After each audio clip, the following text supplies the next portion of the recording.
मालदीव के राष्ट्रपति चुनाव में प्रोग्रेसिव पार्टी ऑफ मालदीव और पीपुल्स नेशनल कांग्रेस गठबंधन के उम्मीदवार मोहम्मद मोइज़ू ने जीत हासिल कर ली है। उन्होंने दूसरे दौर के वोटिंग में निवर्तमान राष्ट्रपति इब्राहिम मोहम्मद सोलिह को मात दी है।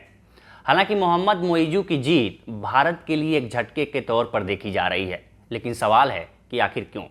आइए जानते हैं। दरअसल सोलिह को भारत का समर्थक माना जाता है, जबकि मोइज़ू ने चीन के साथ मजबूत संबंधों पर जोर दिया है।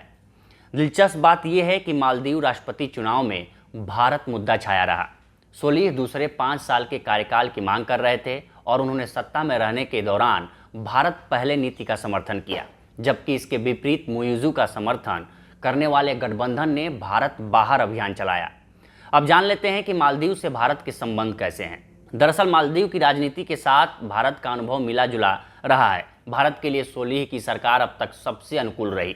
मीडिया रिपोर्ट्स के मुताबिक भारत ने 3 दशकों तक अब्दुल गयूम के साथ मिलकर काम किया। जब साल 2008 में मोहम्मद नशीद सत्ता में आए तो तत्कालीन उपराष्ट्रपति हामिद अंसारी ने नई दिल्ली के समर्थन का संकेत देते हुए उनके शपथ ग्रहण समारोह में भाग लिया।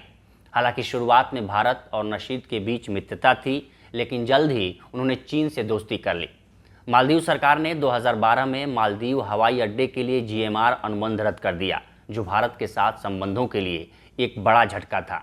जब साल 2013 में यामीन सत्ता में आए तो उन्होंने चीन को और अधिक आक्रामक तरीके से पेश किया। उनके नेतृत्व में मालदीव राष्ट्रपति शी जिनपिंग की बेल्ट एंड रोड पहल में शामिल हुए। जब भारत और पश्चिमी ऋणदाता मानवाधिकार उल्लंघन के आरोपों के कारण यामीन के प्रशासन को ऋण देने के इच्छुक नहीं थे तो उन्होंने बीजिंग का रुख किया, जिसने बिना किसी शर्त के धन की पेशकश की। इसलिए जब सोलिह ने 2018 का चुनाव जीता तो दिल्ली ने राहत की सांस ली।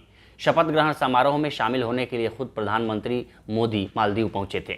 पिछले 5 वर्षों में भारत और मालदीव के संबंध मजबूत हुए हैं। इसके परिणाम स्वरूप भारत ने विभिन्न मौकों पर टीके प्रदान करने से लेकर बुनियादी ढांचे के निर्माण तक, ऋण राहत सहायता तक मालदीव की सहायता की है। भारतीय अधिकारियों के मुताबिक जनवरी 2020 में भारत द्वारा खसरे के टीके की 30,000 खुराकें मालदीव को भेजी गईं।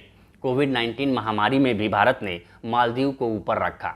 भारत 2004 की सुनामी के साथ साथ दिसंबर 2014 में माले में जल संकट के दौरान मालदीव की सहायता करने वाला प्रथम देश था।